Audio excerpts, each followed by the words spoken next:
우리가 오늘 읽은 본문의 말씀 중심으로 변하여 새 사람이 되리라 라는 제목으로 우리 말씀 은혜를 함께 나누기 원합니다.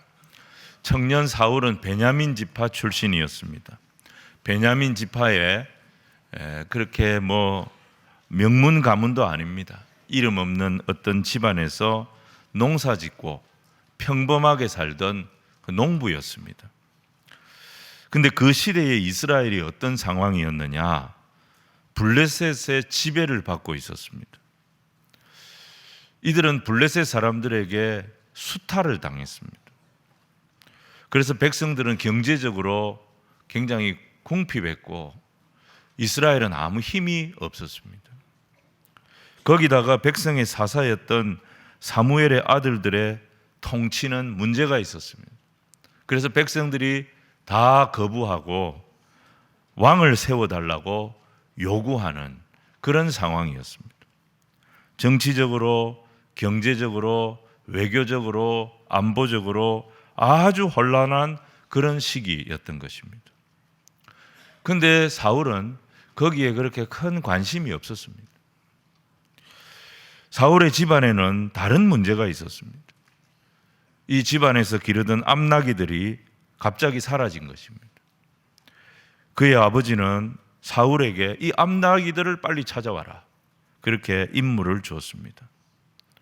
나귀를 찾아서 떠났지만 어떻게 하면 이 나귀들을 다시 찾을 수 있을까?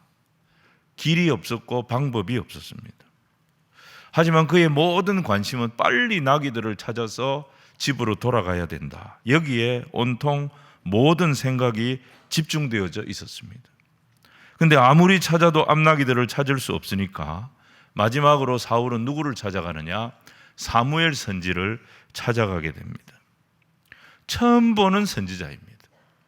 이 처음 보는 선지자에게 자기가 암나귀를 찾고 있다, 이 말을 해야 되는데 이 선지자는 사울에게 자기가 도저히 이해할 수 없는 그런 말을 했던 것입니다. 자, 사무엘상 9장 19절, 우리가 지난주에 보았던 말씀인데요. 같이 한번 읽겠습니다. 시작. 사무엘이 사울에게 대답하여 이르되 내가 선견자이니라. 너는 내 앞서 산당으로 올라가라.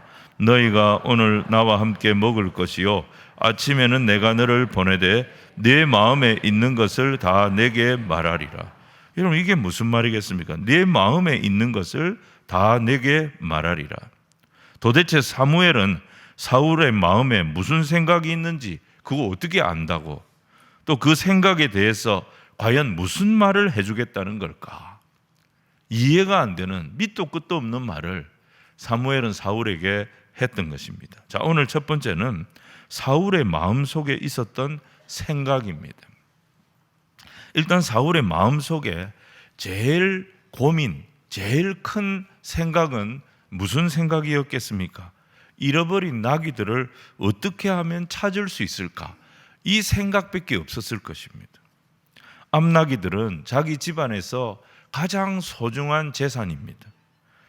그래서 어떻게든지 이 나귀들을 찾아야 됩니다. 나귀를 찾아야 집으로 돌아갈 수 있고 아버지를 안심시킬 수가 있는 것입니다. 그런데 그의 마음속에는 또 다른 복잡한 생각이 더 있었던 것 같습니다. 그게 뭐냐? 자기의 미래에 대한 생각이었습니다. 과연 내 인생은 앞으로 어떤 인생이 될 건가? 하나님은 내 인생을 어떻게 사용하실 건가? 이거에 대한 생각이 젊은 사울에게 있었던 것이죠. 그런데 또 한편으로는 무슨 생각이 있었겠습니까? 아이고, 내 인생이 별거 있겠나? 그냥 조용히 살아가면 되지. 내가 뭘 할 수 있겠나? 나는 집안의 나귀들도 제대로 건사를 못 해가지고 아버지한테 책망을 받고 지금 나귀 찾아 산말리 온 데를 돌아다니면서 나귀를 찾고 있는데, 이런 내가 내 집안일도 제대로 못하는 놈이 무슨 하나님의 쓰임을 받겠나? 그냥 집에서 농사 짓고 사고나 안 치고 그렇게 살면 되지. 이런 마음이 사울에게 있었던 거예요. 그러니까 사울에게는 자신의 미래, 자기 인생에 대한 하나님의 뜻이 뭘까라는 생각과 내가 하면 뭘 하겠나? 내 같은 게 그냥 집에서 사고나 안 치고 살면 되지. 이런 생각, 이 두 생각이 복잡하게 얽혀 있었던 것 같습니다.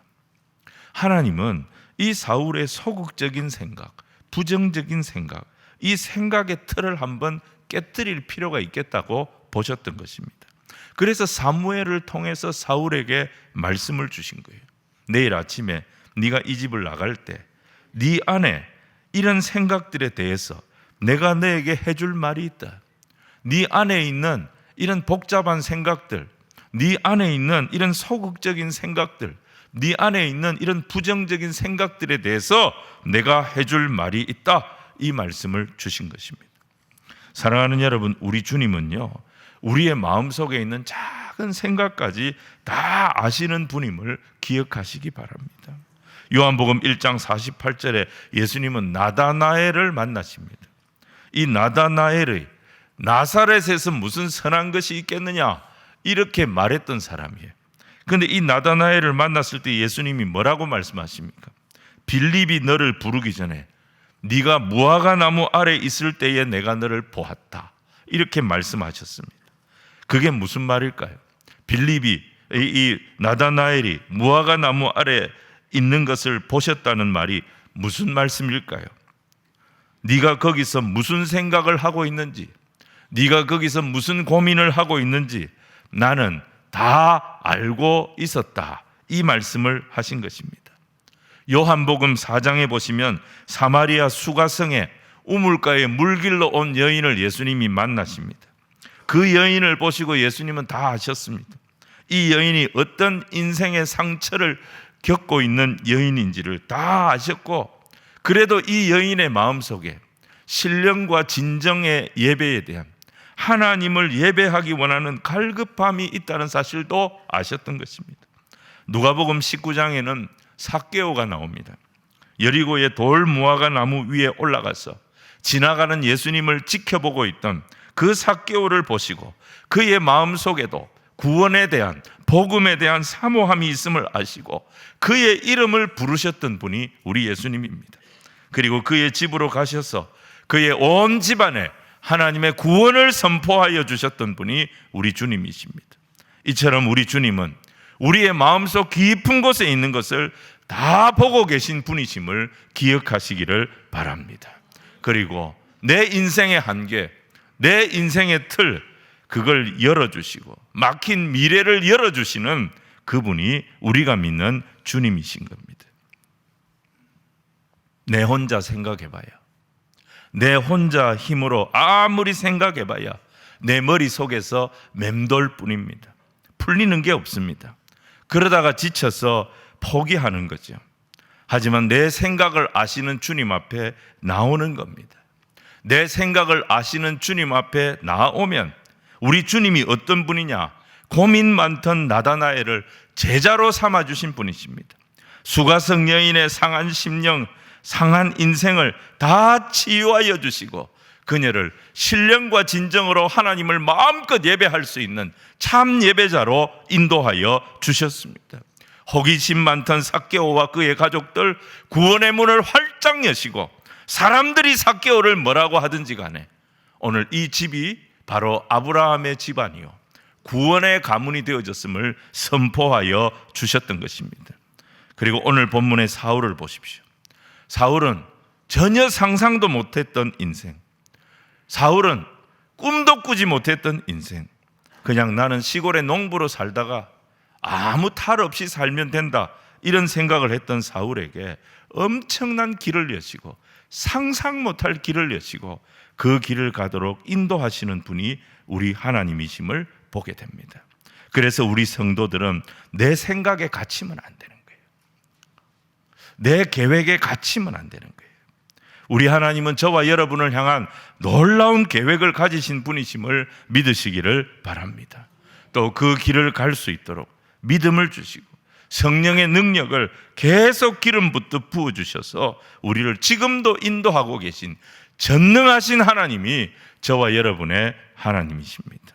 주께서 새해 우리 모두에게도 이런 은혜를 베푸시고 이런 역사를 더하시고 흔들리는 대한민국, 무너져 있는 그런 우리의 이웃들에게도 소망이 되시고 위로가 되시고 인도자가 되어주시는 그 주님이 우리가 믿는 하나님이심을 믿고 선포하는 새해 첫 주일이 되기를 주님 이름으로 축원을 드립니다. 오늘 두 번째는요, 사울의 머리에 기름을 붓는 사무엘을 보게 됩니다. 사무엘은 아침 일찍이 사울과 사울의 종을 깨웁니다. 그리고 그들을 환송을 해주겠다고 하면서 동네 밖까지 같이 따라 나섭니다. 그리고 거기서 사울의 종을 먼저 보냅니다. 그리고 사울에게는 내가 해줄 말이 있다고 하면서 하나님의 말씀을 들려줍니다. 근데 그것은 단순한 말씀이 아니었습니다. 사울이 꿈도 꾸지 못한, 상상도 못한 그런 어마어마한 말씀을 들려주었던 것입니다. 사무엘은 기름병을 가져다가 사울의 머리에 먼저 기름을 부었습니다. 그리고 입을 맞추고 여호와께서 너를 이 백성의 왕으로 삼으셨다, 이 엄청난 말을 하게 됩니다. 자, 10장 1절 말씀을 우리 같이 읽겠습니다. 시작.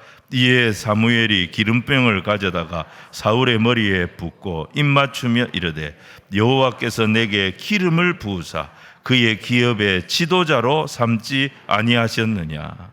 사무엘은 사울에게 먼저 기름을 부었습니다. 사울이 기름 부음을 받았다고 바로 왕이 되는 것은 아니지만 앞으로 네가 왕이 될 것이다 라고 하는 약속과 함께 기름을 부었습니다. 여기서 우리가 질문이 있습니다. 무슨 질문이냐? 왜 하나님은 아무도 없는 곳에서 사울의 머리에 미리, 왕이 되기도 전에 미리 기름을 부으신 것일까?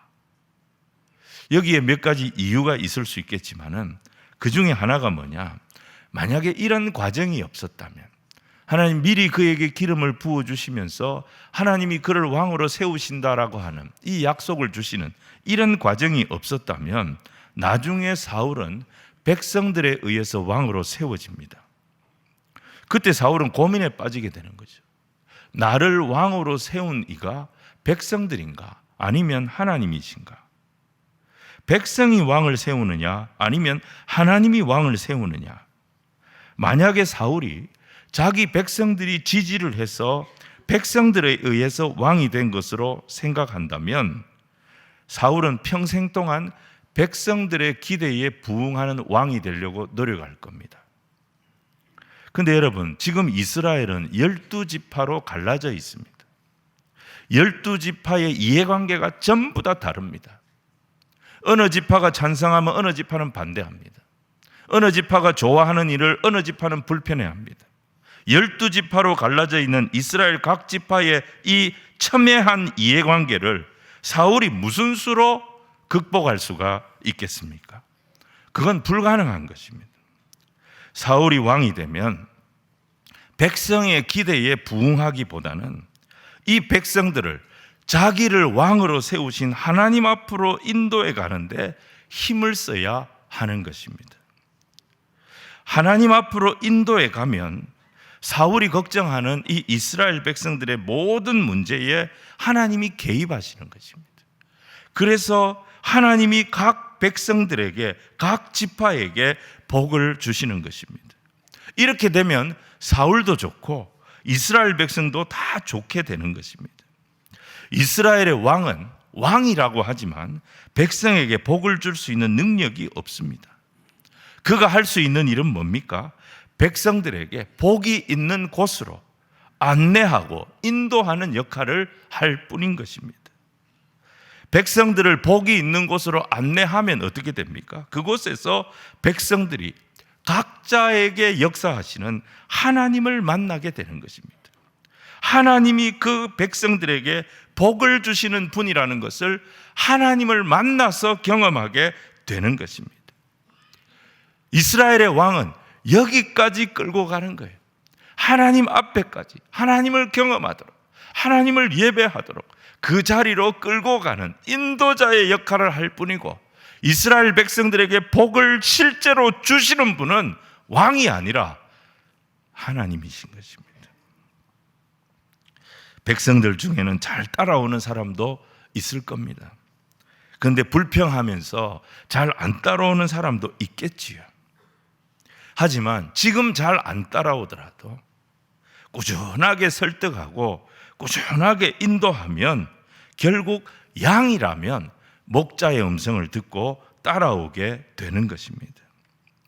그래서 하나님 앞에 나오기만 하면, 먼저 왔던 늦게 왔던, 자발적으로 왔던 억지로 왔던, 하나님 앞에 나오기만 하면 누구든지 하나님의 복을 받는다. 이게 바로 하나님의 나라라는 것입니다. 이스라엘의 왕은 자기가 뭘 하는 것으로 착각하면 안 됩니다. 자기가 뭘 다 해줄 수 있는 것처럼 생각하면 안 됩니다. 하나님의 말씀 앞으로 백성들을 데려오는 역할만 하는 것입니다. 하나님의 백성들이 하나님 앞에 나와서 하나님의 말씀을 먹고 스스로 은혜를 받고 하나님의 능력을 경험하도록 부추기는 역할, 응원하는 역할, 격려하는 역할, 그 역할을 하는 것이 이스라엘의 왕의 역할인 것입니다. 그래서 이스라엘의 왕은 확신이 있어야 됩니다.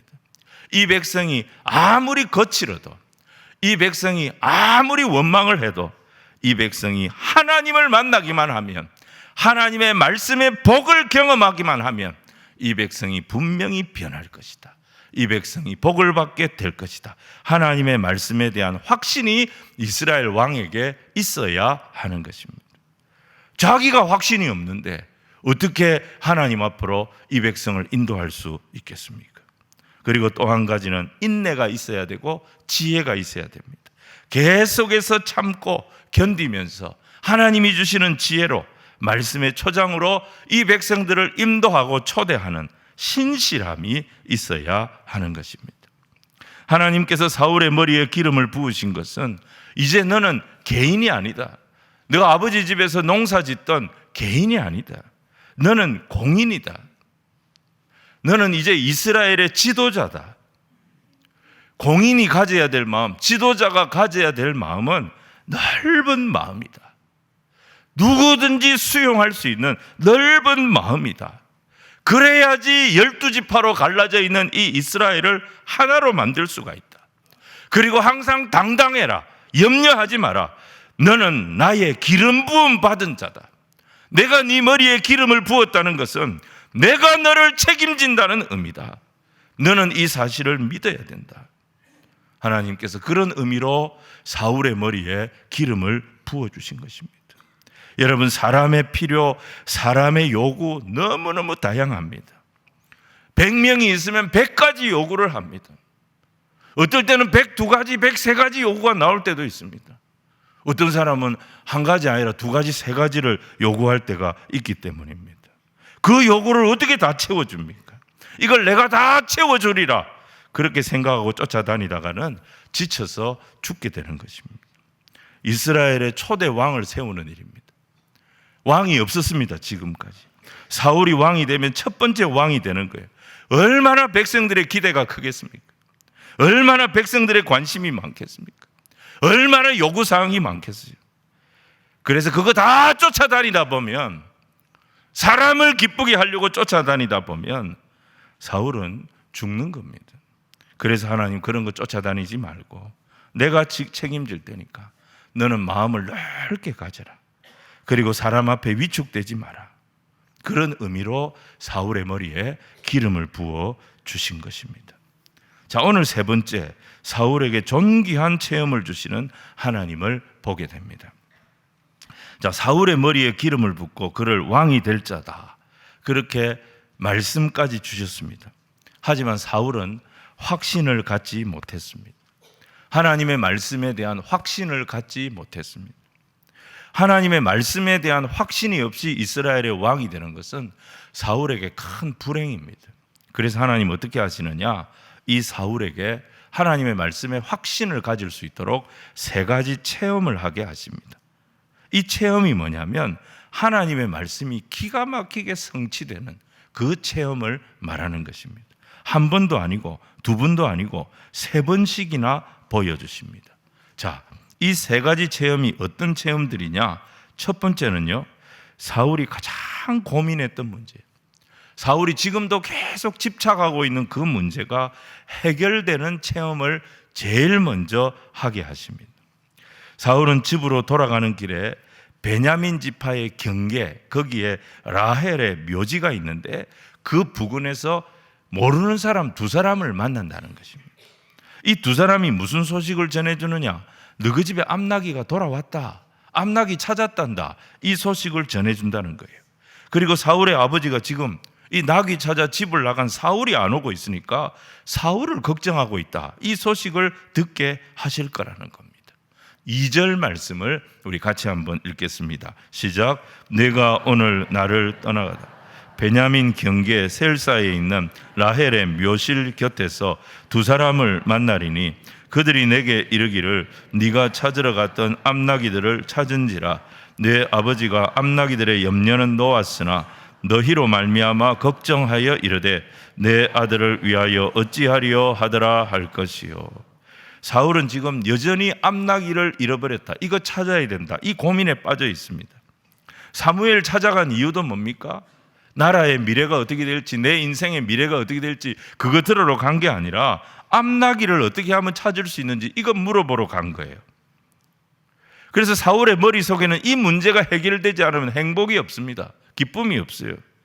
그래서 하나님이 그에게 제일 먼저 해결해 주신 것이 뭐냐? 네가 가장 크게 고민하고 있고 염려하고 있는 그 문제 해결됐으니까 이제 이 문제에 더 이상 집착하지 마라. 그리고 너는 너의 머리에 기름을 부으신 하나님의 뜻이 무엇인지 거기에 이제는 집중하도록 해라. 이 의미로 사울이 전혀 알지 못하는 사람들로부터 자신의 문제가 해결되어졌다는 소식을 듣게 하시겠다, 이 말씀을 주신 거예요. 두 번째는 뭐냐? 확률적으로 도저히 이루어질 수 없는 정말 확률이 낮은 어려운 일이 이루어지는 체험을 하게 하십니다. 3절과 4절 말씀을 우리 같이 읽겠습니다. 시작. 네가 거기서 더 나아가서 다볼 상수리 나무에 이르면 거기서 하나님을 배우려고 베델로 올라가는 세 사람을 만나리니 한 사람은 염소 새끼 셋을 이끌었고 한 사람은 떡 세 덩이를 가졌고 한 사람은 포도주 한 가죽 부대를 가진 자라. 그들이 내게 문안하고 떡 두 덩이를 주겠고 너는 그의 손에서 받으리라. 사울이 베델을 이 다볼 상수리 나무를 지나가는데 베델로 올라가는 세 사람을 만난다는 거예요. 이 베델에 이 사람들이 왜 올라가느냐? 하나님을 배우러 올라간다는 것을 보니까 예배 드리기 위해서 올라가는 세 사람을 만난다는 거예요. 그런데 이 세 사람이 각자 가진 게 다 틀립니다. 한 사람은 염소 새끼 셋을 가졌습니다. 한 사람은 떡 세 덩이를 가졌습니다. 한 사람은 포도주 한 가죽 부대를 가졌습니다. 여러분 기억하시겠습니까? 이 세 사람은 같이 가는 사람이 아닐 수도 있습니다. 길을 가다가 만난 사람일 수도 있습니다. 한 사람은 뭘 가졌다고요? 염소 3마리를 가졌어요. 그것도 새끼 염소. 두 번째 사람은 뭘 가졌다고요? 떡 3덩이를 가졌습니다. 세 번째 사람은 뭘 가졌다고요? 포도주 한 가죽 부대를 가졌습니다. 두 가죽 부대 아닙니다. 한 가죽 부대 가졌습니다. 이 세 사람은 모이기도 어려운 조합입니다. 그리고 사울과 이 사람들은 무슨 시간을 정해놓고 베델로 가는 길에서 만나자는 것이 아닙니다. 사울이 전혀 모르는 사람입니다. 아무 약속도 하지 않았습니다. 그런데 이 사람들을 베델로 가는 길에서 만나게 된다는 거예요. 만나서 서로 인사만 하고 지나쳐도 안 됩니다. 포도주 가진 사람이 포도주 주면 그거 받아도 안 됩니다. 염소 새끼 가진 사람이 염소 새끼 준다, 그거 받아도 안 됩니다. 오직 떡 3덩이 가진 사람에게 한 덩어리 받아도 안 됩니다. 3덩어리 받아도 안 됩니다. 딱 2덩어리만 받아야 합니다. 여러분 이 확률이 어느 정도 되겠습니까? 이 세 사람 자기들도 잘 모르는 사람이에요. 염소 새끼 3마리, 떡 3덩어리, 포도주 한 가죽 부대. 사울을 만났어요. 포도주 가진 사람 가만히 있어야 됩니다.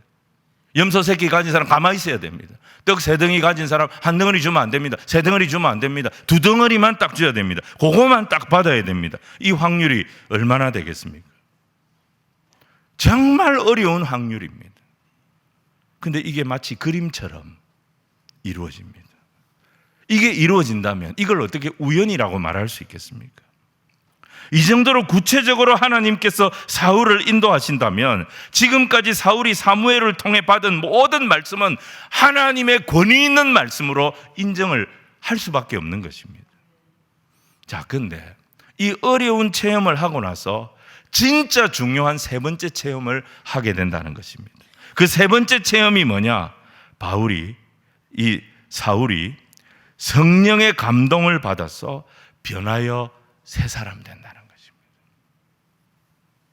5절과 6절 말씀을 우리 같이 읽겠습니다. 시작. 그 후에 네가 하나님의 산에 이르리니 그곳에는 블레셋 사람들의 영문이 있느니라.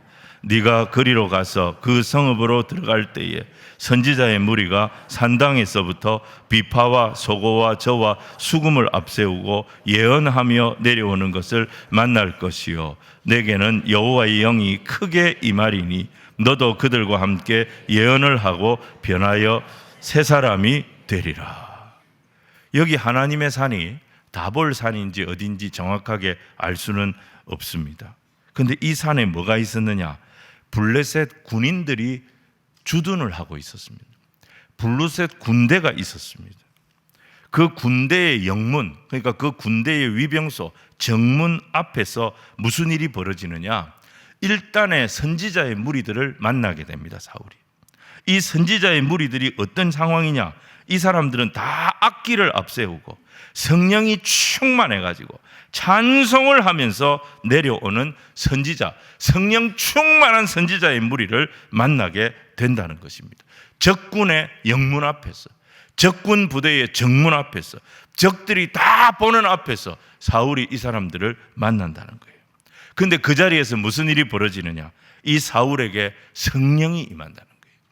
사울이 성령의 큰 감동을 받아서 이 선지자들과 같이 춤을 추고 같이 예언을 하고 같이 찬양을 하고 같이 기뻐하고 같이 울고 이런 상상할 수 없는 일이 벌어진다는 것입니다.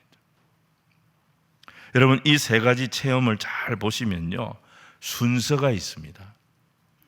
하나님 보시기에 덜 중요한 것부터 시작이 되어져서 하나님이 가장 중요하게 생각하는 것까지 이루어집니다. 사울에게 가장 중요한 것은 뭡니까? 잃어버린 낙이 찾는 일이겠죠. 근데 하나님께는 가장 중요한 일이 잃어버린 나귀를 찾는 것이 아니고, 그건 쉬운 일이고, 진짜 하나님이 중요하게 생각하는 일은 사울이 은혜 받고 변하여 새 사람 되는 것이 제일 중요한 일이라고 보신 것입니다. 여러분, 우리는 항상 내가 중요하다고 생각하는 것에 집착을 합니다. 내가 중요하다고 생각하는 그 문제를 가지고 와서 기도합니다. 근데 내가 중요하게 생각하는 그 문제가 하나님 앞에서는 별로 중요한 문제가 아닐 수 있다는 것을 알아야 합니다. 그렇다면 내 집착을 내려놓을 줄 알아야 될 겁니다. 확률적으로 따지면 두 번째 체험이 가장 이루어지기 힘든 체험일 것입니다. 그런데 여러분, 이루어지기 어렵다 그래가지고, 내가 볼 때 이루어질 가능성이 없다 그래가지고 그게 하나님 앞에도 어려운 일이 아니라는 것입니다. 그리고 어려운 일이라고 중요한 일인 것도 아니라는 것입니다. 하나님 앞에 제일 중요한 일, 하나님이 가장 관심 있는 일은 뭐냐? 세 번째 체험이었습니다. 사울이 은혜 받고 떨며 춤을 추고 울면서 하나님을 찬양하는 그런 사람으로 변하여 새 사람이 되는 것입니다. 우리 성도들 중에는 찬송할 때 우리 손을 들고 찬양합시다, 이 제안만 해도 차라리 내가 순교를 하라면 하겠지만은 손 들고 찬양하는 거는 생각해 봐야 되겠다, 이런 분들이 계십니다. 근데 사울은 그 정도가 아니죠. 이 얌전한 사울이, 이 이성적인 사울이 어떻게 됩니까? 성령을 받아가지고 뛰면서 울고 춤을 추면서 적들이 보는 앞에서 여호와 하나님을 찬송하고 하나님의 말씀을 전하는 그런 일이 벌어진다는 것입니다.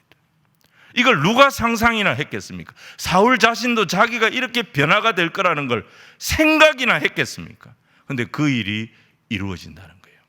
하나님께는 이 일이 가장 중요한 일이라는 것입니다. 이제 사울은 하나님을 의심할 수 없게 되어졌습니다. 왜? 말씀대로 하나님은 이 세 가지 일을 하나하나 이루어 가실 것이기 때문입니다. 그는 하나님의 기름 부음을 받은 자입니다. 이제 사울은 자기 힘으로 자기 지혜로 사는 자가 아닙니다. 오직 전능하신 하나님의 말씀, 이 말씀의 능력을 믿고 사는 자가 되어야 합니다. 그게 기름 부음 받은 자입니다. 하나님 말씀을 믿고 나가면 그가 고민하는 문제, 확률적으로 너무 이루어지기 어려워서 이런 일이 어떻게 이루어지겠나, 그런 모든 일까지도 하나님은 다 이루어 내신다는 것입니다. 그리고 하나님이 원하시는 가장 중요한 일, 가장 어려운 일은 내 문제가 해결되는 것도 아니고 확률 낮은 일이 해결되는 것도 아니고 하나님이 원하시는 소원, 하나님이 우리에게 보기를 원하시는 가장 중요한 일은 우리가 성령님께 압도가 되고 하나님의 은혜로 충만하여져서 하나님 앞에 엎드리고 하나님을 찬송하고 하나님 앞에 내 마음을 쏟아놓는 그런 백성으로 변하여 새로워지는 것을 원하신다는 것입니다. 여러분, 사울이 앞으로 인생을 승리하는 인생이 되느냐 실패하는 인생이 되느냐, 이 열쇠는 이 성령의 충만을 감당하며 순종하는 데 달린 것입니다. 자, 7절 말씀을 같이 읽겠습니다. 시작. 이 징조가 내게 임하거든 너는 기회를 따라 행하라. 하나님이 너와 함께 하시느니라. 지금까지 사울의 마음에 무슨 생각이 있었습니까? 그는 암나기에 집착했습니다. 하나님이 그를 왕으로 세우신다. 하나님의 계획이 너무 큽니다. 내가 어떻게 왕 직위를 감당합니까? 내 주제예요. 그냥 나는 집에서 농사나 짓고 낙이나 잘 관리하고 사고만 안 치고 살면 다행입니다. 우리 아버지는 내가 그냥 착실하게 사는 것만 해도 고마워할 겁니다. 내가 무슨 이스라엘의 왕이 됩니까? 블레셋과 전쟁을 합니까? 이 나라를 내가 어떻게 하나 되게 만들고 이 나라를 어떻게 부흥시킵니까? 지나가는 소가 들어도 웃을 겁니다. 이런 생각을 사울이 하고 있었다 이 말이에요. 그런데 하나님은 사울의 마음속에 있던 이 부정적인 생각, 이 체념적인 생각, 이거 다 정리해 주시면서 네 힘으로는 이룰 수 없다, 네 머리로는 상상할 수 없다, 하지만 내 손에서는 얼마든지 이루어지는 일이다. 이걸 한 가지 체험을 통하여서 그가 인정하도록 만드신 것입니다. 이 예언의 말씀들이 이루어져 갈 때 사울은 온몸에 소름이 돋지 않았겠습니까? 하나님의 말씀이 이렇게 구체적으로 응답이 된다고 깜짝 놀라지 않았겠어요? 그리고 나서 사무엘이 뭐라고 얘기해 줍니까? 너는 이제 기회를 따라 행해라. 하나님이 너와 함께 하시느니라. 이제 너에게 기회가 올 거야. 이 징조가 다 이루어지고 난 뒤에 너에게 기회가 온다. 하나님이 약속하신 그 기회가 너에게 임한다. 그때 주저하지 마라. 뒤로 빼지 마라. 네 생각에 갇히지 마라. 성령께서 네 마음에 감동을 주시는 대로 말씀을 따라 움직여라. 하나님이 너와 함께 하신다. 하나님이 너와 함께 하신다는 말은 무슨 말입니까? 하나님이 네 편이다. 하나님이 다른 사람이 아니라 너의 편이라는 것을 잊지 말아라. 오늘 이 새해 벽두에 하나님 우리 성도들에게 이 말씀을 주고 계심을 믿으시기를 바랍니다. 하나님은 여러분의 편입니다. 하나님이 우리와 함께 하십니다. 이 약속의 말씀을 도저히 나는 하나님 말씀 이해도 안 되고 받아들일 수도 없고 내가 뭘 한단 말입니까? 부정적인 생각, 위축된 마음에 갇혀 있었던 이 사울에게 주신 약속입니다. 말씀을 정리하겠습니다. 지금까지 사울에게 가장 중요한 일은 자기 집안일 해결하는 거였습니다. 사울의 머릿속에는 온통 이 생각밖에 없었어요. 그런데 하나님 앞에 가장 중요한 일, 하나님의 소원은 뭐냐? 사울이 변하여 은혜 받고 새 사람 되는 거였습니다. 새해를 맞은 우리도 여러 가지 내 수준에서 어려운 문제들에 사로잡혀 있습니다. 그것 가지고 우리는 기도도 합니다. 우리가 내 인생 대비하고 준비하고 계획도 세우지만 이런 크고 작은 문제들이 터지기만 하면 우리는 어떻습니까? 속수무책입니다. 길을 잃게 됩니다. 그런데 하나님은 이런 문제들보다도 그 문제 속에 눌려있는 나를 흔들어 깨우십니다. 나를 일어나라고 말씀하십니다. 내가 침체되어 있지 못하도록 만드십니다. 네 문제가 아무리 커 보여도 문제에 갇히지 마라. 문제에 눌리지 마라. 네 안에 계신 이가 세상보다 크심을 믿고 너는 내가 주는 은혜를 듬뿍 받아라. 그 은혜가 네 문제들 다 해결하게 될 것이다. 내가 너한테 진짜 원하는 가장 중요한 것은 바로 이것이다. 네가 은혜 받고 변하여 새 사람 되는 것. 문제가 해결되는 기적보다 주님이 우리에게 주시기를 원하시는 가장 큰 기적, 최고의 기적이 뭐냐? 오늘 예배 드리면서 건조한 내 심령에 은혜의 담비가 쏟아지고 강팍한 내 심령, 돌처럼 굳어있던 내 영혼이 녹아지면서 내가 하나님 앞에 은혜로 충만케 되어지는 거예요. 말씀 앞에 울며 결단하고 간절하고 겸손하게 기도하는 그런 모습으로 내가 변하여 새 사람 되는 이것이 우리 주님의 가장 큰 소원임을 믿으시기를 바랍니다. 이게 제일 올해의 큰 기적입니다. 그리고 올해의 가장 중요한 기적입니다. 2025년 예배 드리면서 문제에 눌려있는 내가 은혜를 경험했어.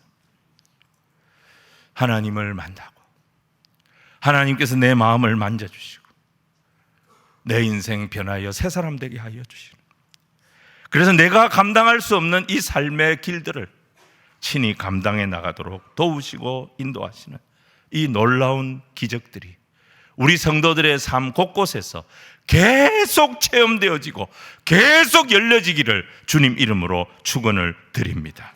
그러면 우리 한 사람 한 사람 향하신 놀라운 하나님의 계획들이 다 이루어지는 은혜를 보게 될 줄로 믿습니다.